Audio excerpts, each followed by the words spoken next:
एक गलती ना होती तो बच जाती सभी की जिंदगी, नहीं क्रैश होता प्लेन। प्लेन क्रैश होने से पहले पायलट ने भेजा था मैसेज। 600 एक्सीडेंट, 9000 लोगों की मौत। बोइंग के विमानों में आखिर क्यों होते हैं इतने हादसे?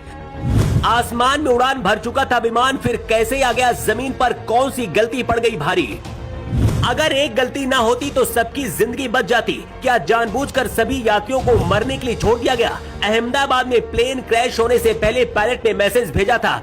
उस मैसेज में जो बताया गया था उसने सिस्टम को फिर से बेनकाब कर दिया है।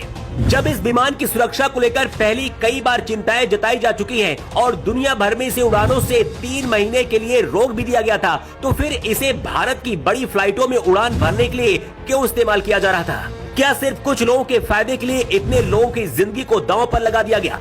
अहमदाबाद एयरपोर्ट से उड़ान भरते हुए एयर इंडिया का विमान जब क्रैश हुआ, विमान के अंदर 242 के करीब लोग सवार थे। क्रैश से पहले पायलट को खतरे का अंदाजा हो गया था और उसने एटीएस को सिग्नल देते हुए कहा था, मेडे मेडे।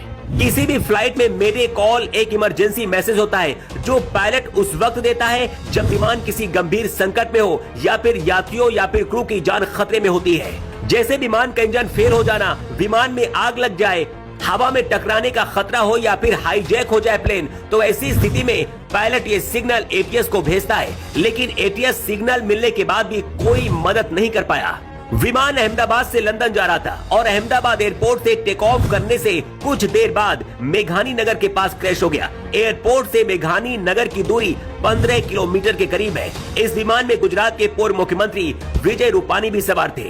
एयर इंडिया का ये प्लेन डॉक्टरों के हॉस्टल पर जा गिरा और फंस गया। तस्वीर में भी आप इसे देख सकते हैं कि कैसे अस्पताल की बिल्डिंग में ये प्लेन फंसा हुआ है।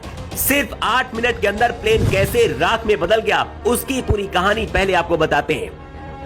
ये air India Boeing 787 dream liner विमान बड़ा एयरक्राफ्ट है। बताया जा रहा है कि 11 साल पुराना एयरक्राफ्ट है। दोपहर 1:30 पर टेक ऑफ से पहले रनवे के बीच में था।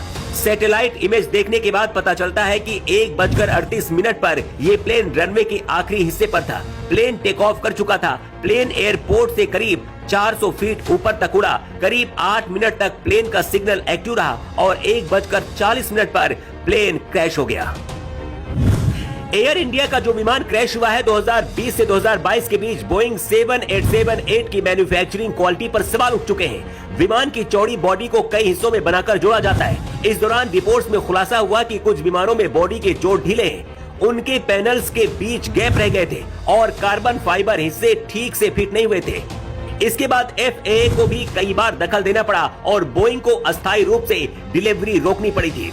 अप्रैल 2024 में बोइंग के एक वरिष्ठ इंजीनियर ने न्यूयॉर्क टाइम्स को दिए गए अपने एक इंटरव्यू में दावा किया था कि ड्रीम लाइनर की बॉडी के कई हिस्से हवा में टूट सकते हैं क्योंकि उन्हें जोड़ने की प्रक्रिया में बदलाव किया गया है। उन्होंने ये भी बताया था कि बॉडी के टुकड़े ठीक से फिट नहीं होते हैं, जिससे स्ट्रक्चरल वीकनेस पैदा हो जाती है। हालांकि बोइंग ने पहले इस दावे को तो स्वीकार कर लिया था, लेकिन बाद में इसे खारिज कर दिया था और विमान को पूरी तरह से सुरक्षित बता दिया था।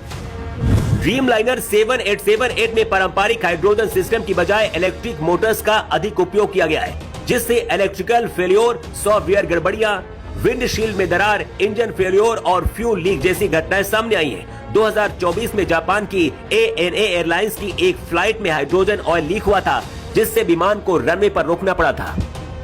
अहमदाबाद हादसे से पहले सरकारी आंकड़ों के अनुसार बोइंग विमान दुनिया भर में लगभग 6000 दुर्घटनाओं और घटनाओं में शामिल रहे।